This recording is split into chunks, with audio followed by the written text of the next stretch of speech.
La vie nous donne toujours une deuxième chance. Elle s'appelle l'action. Oprah Winfrey. Tu es sur la bonne fréquence ici sur Parle-moi, impacte-moi. On te réveille en douceur ou en secousse. On te rappelle que tu es capable de faire de grandes choses. Je suis Diane Nyon-Enfin. Je m'assure que chaque épisode te pousse à agir pour tes rêves. Installe-toi ou pas. Dans tous les cas, tu passeras un excellent moment.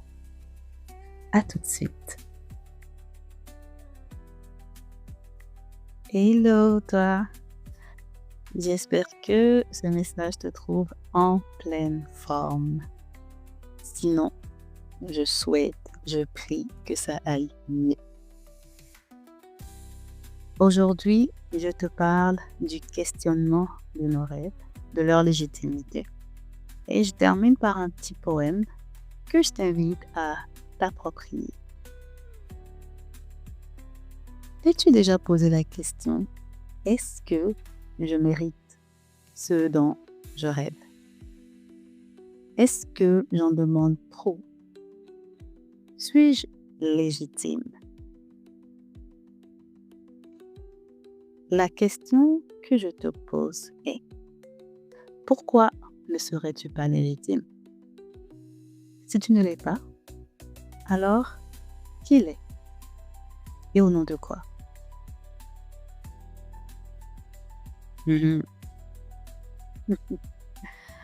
En fait, cette façon qu'on a de remettre en question nos rêves est liée à plusieurs facteurs, dont le syndrome de l'imposteur,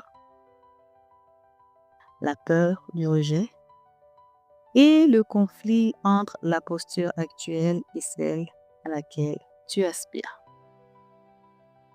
Le syndrome de l'imposteur te dit que tu n'es pas à ta place, que tu ne mérites pas d'être là.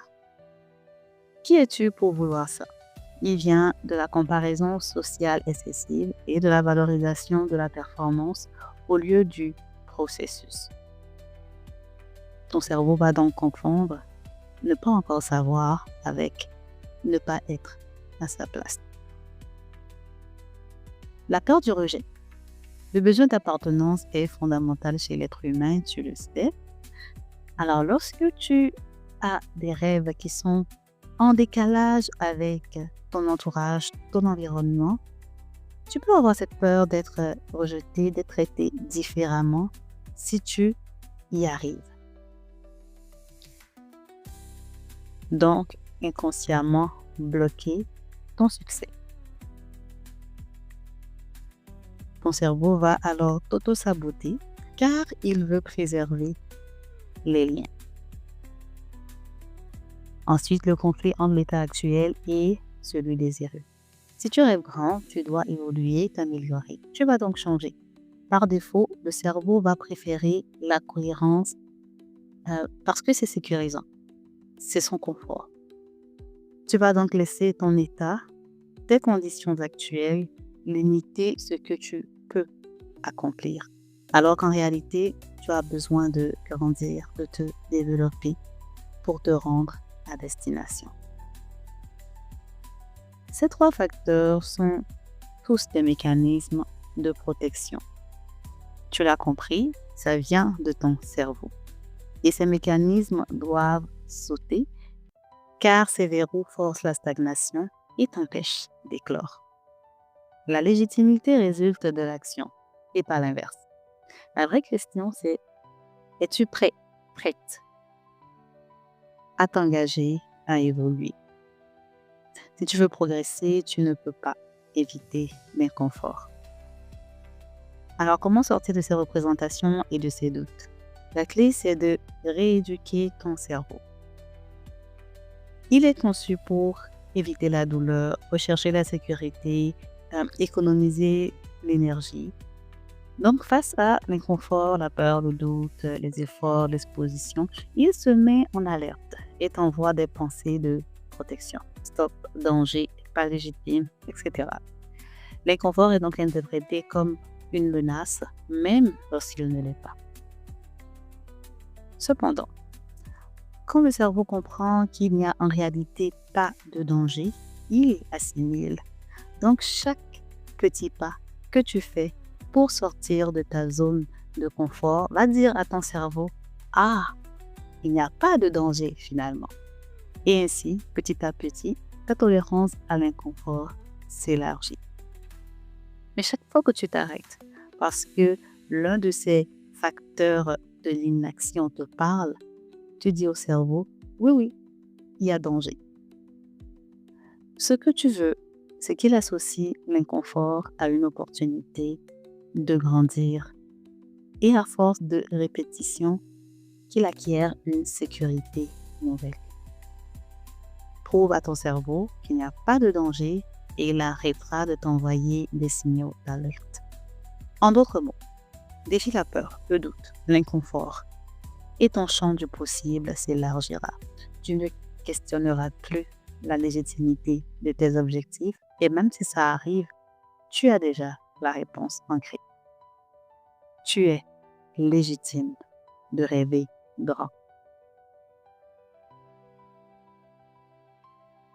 Et dans les moments de doute persistants, il y a cette technique cognitive fort intéressante qui consiste à donner à la voix du doute un nom, à écrire ce qu'elle te dit et à lui poser la question toute simple. Quelle preuve objective as-tu?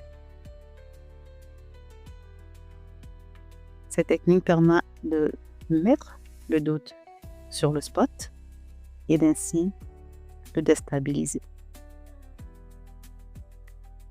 Tu as une âme redoutable contre les remises en question de tes ambitions et c'est l'action. Et comme indiqué au début, je te laisse avec ce petit poème sur la légitimité. Illégitime, illégitime, illégitime.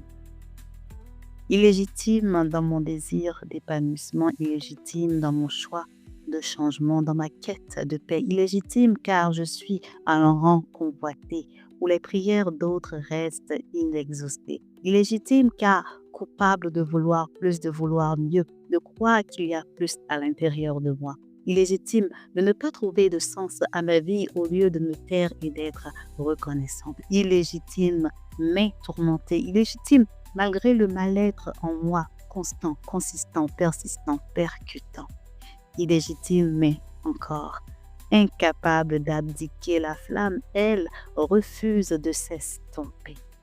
Illégitime, mais déterminée pour ma destinée. Illégitime, mais légitimée par ma foi féroce, par mon rêve vivace et vorace, légitimée par cette voix de fond qui dit, au fond, tu vas y arriver. Elle écho de l'intérieur et apaise mes tourments. C'est elle qui me rend légitime, légitime, légitime. Voilà. J'espère que ça t'a plu. Je pourrai le réécouter et l'adapter à ta sauce. Alors, pour terminer, je te rappelle, exerce ton cerveau. Il doit comprendre que tes rêves sont légitimes, que tu es légitime. Exercer ton cerveau, ça veut dire passer à l'action. La vie nous donne toujours une deuxième chance.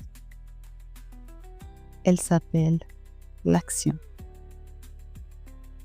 Que feras-tu aujourd'hui dans ce sens? Merci d'être là. Dieu te bénisse. À la prochaine. N'oublie pas de t'abonner et d'activer la cloche